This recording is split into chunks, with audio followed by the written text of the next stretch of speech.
မ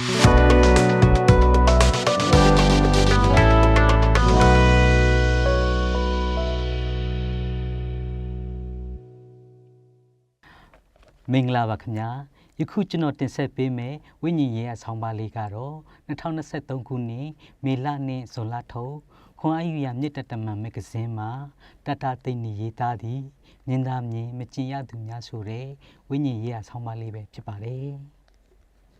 ထမင်းဝိုင်းမှာဟင်းနှံများကြောင့်အဲ့ရထဲမှာလူလဲထကအာရော့ချိနဲ့သောခြေလမ်းများဖြင့်ထမင်းစားကန်ထဲရှောက်လာမိသည်ကျက်သွန်နီဥသေးအလုံးလိုက်ကော့စင်းနေသည့်အုံထမင်းမှာပကံတဲဝဲအငွေ1000တောင်းနှင့်စီပြန်ဤနေအောင်နှက်ထားသည့်အမဲနံမြေဘဲဆန်ထောင်းနိုင်ကျက်သွန်နီစီစိန်ဆန်းထားသည့်တရက်ချင်တော့ပဲနီလေးဟင်းရည်ကျဲစသည့်ဟင်းလျများမှာစပွဲပေါ်တွင်ခင်းချင်းထားပြီးမိသားစုများဝိုင်းထိုင်နေကြသည်ဖခင်ကြီးကဒါလေးနေလို့ကောင်းသွားရင်ပြန်ချက်ကျွေးမယ်နော်ခုတော့မြင်သာမြင်မကျင်ရပေါ့ကွာတဲ့စာရေးသူငယ်စဉ်ကတိုက်ဖိုက်ကြောင့်ဥယောင်ငန်းပြဖြစ်စဉ်ဤစကပုံကိုပထမဦးဆုံးကြားဖူးခဲ့ခြင်းဖြစ်ပါသည်နွားနို့ကိုမလိုက်မပါအောင်စစ်၍တောက်နေရခြင်းစွပ်ပြုတ်ကိုပင်ကော်ဖီစစ်နှင့်စစ်ပြီးသောတောက်နေရသောကာလာမိုးမိမိအလွန်နှစ်သက်သောအုံထမင်းနှင့်လွဲခဲ့ရခြင်းနှင့်အတူမြင်သာမြင်ရမကျင်ရဟုသောစကားပုံကိုခါသီးစွာမမိနေခဲ့ပါသည်တမန်ကျမ်းစာမှအဖြစ်ပြက်တစ်ခုရှိပါသည်ရှုရိရှင်ဘုရင်နှင့်ဘိုးချေအပေါင်းတို့ရှမာရိမြို့ကိုဝိုင်းထားသောအချိန်ကဖြစ်ပါသည်ကြာမြင့်စွာဝိုင်းထားသောကြောင့်တစ်မြို့လုံးအစာရေစာခေါင်းပါကဒုက္ခရောက်နေကြသည်ရှမာရိမြို့တွင်ထိုင်သောဣသရေလရှင်ဘုရင်သည်ပြည်သူပြည်သားများ၏ဒုက္ခဘေးမှာလွတ်စေရန်ရှော်တီအဝတ်ကိုဝတ်ကာဖျားသခင်ထံဝန်ချတောင်းပန်ခြင်းအမှုကိုပြုသည်ထို့နောက်တွင်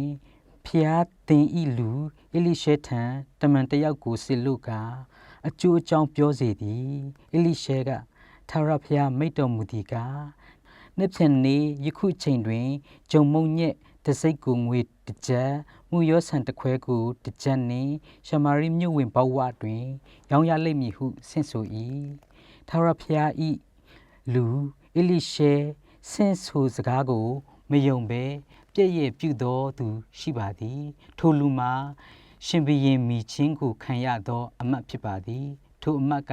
ထာဝရဘုရားကမိုးကောင်းကင်၌ပထင်ပေါက်တို့ကိုဖွင့်လှစ်တော်မူလျင်ထိုသို့ဖြစ်နိုင်ကောင်းသည်ဟုလောင်ပြောင်သည်အေလိရှဲက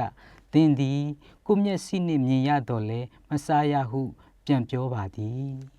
ထိုညတွင်ပင်မြို့ကိုဝန်းရံထားသောရှုရိတပ်ထဲတွင်တညလုံးမြင်းစုတရေတံများစွာသောစစ်သူဗိုလ်ခြေတို့၏အတန်တို့ကိုကြားစေခြင်းကဘုရားသခင်ပြုတော်မူသဖြင့်ဣသရေလရှင်ဘုရင်သည်ငါတို့ကိုတိုက်စေခြင်းကဟိတ္တိမင်းများအကုတုမင်းများကိုငါပြီးဟုဆိုကာကိုလွတ်ယုံထွက်ပြေးကြတော့သည်ရှုရိလူတို့သည်မိမိတပ်ထဲရှိမြင်းမီးရိတ်ခါရွှေငွေအစရှိသည်တို့ကိုထားခဲ့ကထွက်ပြေးကြခြင်းဖြစ်ပါသည်မနေ့လင်းသည့်အချိန်တွင်မြို့ဝင်ပေါက်တွင်တောင်းစားနေသောလူနူလေးဦးတို့သည်ငတ်တေရမည်အစားအရဲဆွ၍ရှုရိတက်ထဲသို့ဝင်သွားသောအခါလူတဦးမှမရှိသည့်အပြင်စာနာရိတ်ခါရွှေငွေတို့ကိုအတိုင်းသာတွေ့မြင်ရကြသည်၎င်းတို့သည်မိမိတို့နိုင်သလောက်ယူငင်ဝှက်ထားပြီးနောက်နန်းတော်သို့သွား၍တည်င်းပို့ကြသည်ထိုအခါနန်းတော်သားနှင့်မြို့သားတို့သည်မြို့ပြင်ရှုရိတက်ထဲသို့အပြေးအလွှားသွား၍ကြည်ကြသောအခါအမှန်ဖြစ်နေသည်ကိုတွေ့ရသည်ထိုအခါမြို့သားတို့သည်ထွက်၍ရှုရိတဲတို့ကိုလူယူကြသည်အနေနဲ့အရရမှတိုက်ယူလာသောရိတ်ခါရွှေငွေတို့မှာများလွန်သောကြောင့်မြို့သားတို့မှာယူ၍မနိုင်ကြ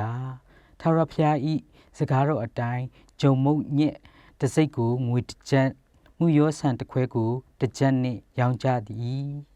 ပြည့်ရပြုသောအမတ်သည်နန်းတော်ဝန်ပေါက်တွင်လူများတို့ကနင်းမိ၍တည်သည်သင်သည်ကိုမျက်စိနှင့်မြင်ရတော်လေမစားရဟုသောဘ ဖျားလူဤစကားအတိုင်းသူသည်စာနာရိတ်ခါရွှေငွေတို့ကိုမြင်သာမြင်ရမကျင်ရဖြစ်သွားရကြောင်းတွေ့ရပါသည်ဓမ္မရာဇဝင်စတုထဆောင်အခန်းကြီး9အခန်းငယ်1မှ20မြင်သာမြင်မကျင်ရဟုသောစကားသည်လူချင်းတမက်ဖွယ်အရာတစ်ခုကိုမြင်ရတော့လဲမယူနိုင်မကျင်နာလိုက်ရသည့်အဖြစ်ကိုဆိုလိုသည်ဟုထင်မိသည်မြင်သာမြင်လိုက်ပြီးမှလက်လွတ်ဆုံးရှုံးရသည့်အရာဖြစ်ပါသည်ဖော်ပြခဲ့ပြီးသောတမန်ကျမ်းတဲကအကြောင်းအရာများကိုကြည့်လျင်ထာဝရဘုရားသည်မိမိဖန်ဆင်းထားသောလူများကိုအချိန်အခါလိုက်ကြည့်ရှုဆောက်ရှောက်နေသောဘုရားဖြစ်ပါသည်နှုတ်နှင့်ပြားရည်စီသောခန္ဓာပြည်ကဲ့သို့သောကောင်းကျိုးချမ်းသာကိုအချိန်တန်လျင်ပေးချင်သောဘုရားဖြစ်ပါသည်ကျွန်ုပ်တို့လူသားများကထာဝရဘုရား၏အချိန်ကိုနားမလည်ပဲအစဉ်ပြစ်တင်မြည်တမ်းနေတတ်ခြင်းကြောင့်လွဲချော်နေကြခြင်းဖြစ်သည်ချွတ်တဲ့ငမွမှုများရှိခဲ့လျင်ထိုအရာများသည်ကျွန်ုပ်တို့အားရင့်ကျက်စေရန်ကြုံတွေ့စေကြောင်းနှင့်လူမြောက်ရာလမ်းကိုမနှက်ဖြန်အတွဲအချိန်မီပြင်ဆင်ထားနှင့်ကြောင်းအထက်ပါအဖြစ်ပြက်များအရာသိနိုင်ပါသည်မိတ်ဆွေလောကစကြဝဠာနှင့်မြင်သမျှအရာတို့၏ဖန်ဆင်းရှင်မှာဘုရားသခင်ဖြစ်ကြောင်းသားတော်ယေရှုလောကသို့ကြွဆင်းပြီးကားတိုင်းပေါ်အသက်ဆွန့်သွားသည်မှာ